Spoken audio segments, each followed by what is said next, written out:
Today we've been talking about Dobson flies.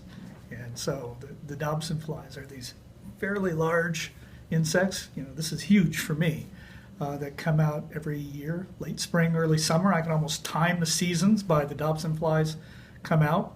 And I know that because people start sending me emails.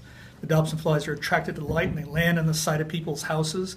And the males have these monstrous mandibles that look absolutely vicious. They use them to hold females to mate, but people think that they can bite them, but they're absolutely harmless. And tell me a bit about one of your favorite specimens in the Museum of Biological Diversity. Well, one of them is this freshwater mussel called the northern riffle shell.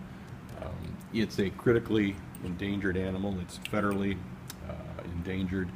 There's one reproducing population on the planet left that happens to be in Pennsylvania.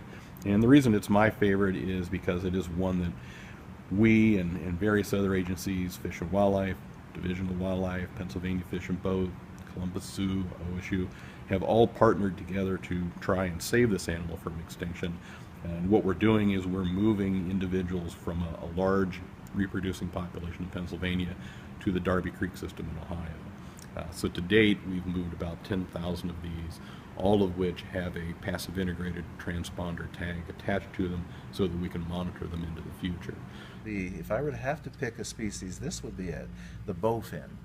And the reason I like the bowfin is its incredible adaptability to circumstances. It's a formidable fish, and has this very heavily ossified skull that is considered a primitive character that you can also look at some other primitive characters such as the physostomus connection to the air bladder, which enables it to take in atmospheric air and does survive in low oxygen conditions in the environment in its preferred habitat, that being weedy and marshy areas along the banks of rivers and lakes of the Great Lakes, including Lake Erie and the Ohio River and the Mississippi River drainage. Well, my favorite groups is a group called the Europodina,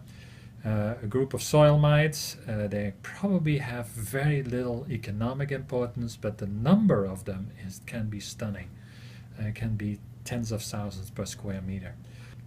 They're very diverse in morphology. That is, they look quite different. There's a lot of really bizarre little structures on them that are kind of cool.